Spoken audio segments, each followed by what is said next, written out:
So we have our fish catch data here in CODAP, and we are tasked with thinking about the relationship for our fish in this data set, the relationship between the length and the weight. And so I am going to go ahead and make a visualization of this, make a graph. So I'm going to do converted length in inches on my X, since length can't change of a fish, but weight can change. You can gain and lose weight. So that will be our dependent variable, converted weight in pounds. So we see here our scatter plot, and I noticed very quickly that it's a positive correlation. And that doesn't surprise me. As you get longer, you usually gain more, you usually weigh more. But I also noticed that it looks kind of curved, but I also see that there seems to be kind of clumps, like there's these fish clumped down here. There seems to be kind of a group right in here. And then there's something that kind of looks over here. And so it makes me wonder if there's a variable that can explain that in addition to the two variables of length and weight that we're looking at. And so I remember from when I was doing my exploratory data analysis, my EDA, that when I looked at length, so I'm going to make a new graph here and I'm going to put length. Ooh, I'm going to put length on the x-axis. When I looked at length, I again see one of these clumps that I kind of was noticing that that's a smaller length. But I also remember that if we put species on our y-axis, so we look at each species distribution on its own, I noticed that they have different distributions. Their min and max are very different for each species. And so I want to just quickly add a box plot, and I'll put the outliers in case there are any.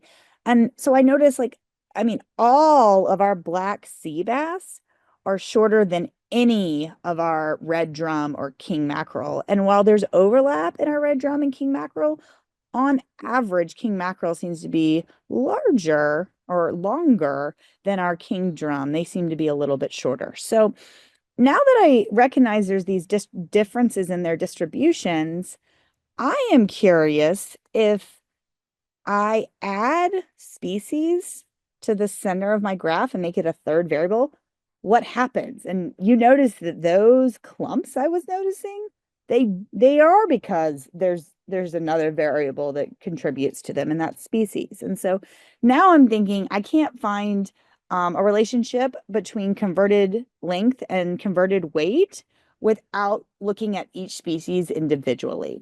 And so I'm going to do that I'm going to just start with red drum here. I'm going to click red drum, and I'm going to hide my other species by clicking the eye and clicking hide unselected cases. And then I'm going to recenter my graph so that I get the best view. And now I'm looking at it and I'm thinking, okay, I see still that positive correlation. As length gets larger, so does weight. However, now it looks kind of linear. So I'm wondering if we should fit a linear model. So CODAP helps us with a few different tools to check out whether to make a linear model. And so the first one I want to talk about is this movable line. We often try to fit a best fit line to talk about the trends in our data. And so I just am going to either move the center square, and it moves it up and down. So it changes our x-intercept, our y-intercept, excuse me, but it doesn't change the slope, whereas the top and bottom ones change our slope. And so I'm going to play around with this a little bit and try and get this so that I think it best conveys the trend of this data in a linear fashion. And I'm actually just going to move the label down below so we can see all our points really well. And I think I've done a pretty good job here. So we have an equation where weight equals 0.607 times the length minus 8.76 pounds, and that will model our data. And so when in statistics, when we want to make a linear model, what we try to do is we try to minimize the distance of each of our observed values from the line we're creating. So observed values minus, we're trying to make it as small from the observed value from what is predicted as possible. And so we do that by doing the square value of that distance. And we do that because we want all of these values to be positive. We don't want any negative ones. So we square it. And so here we can see the visualization of those squares from our observed values to our line.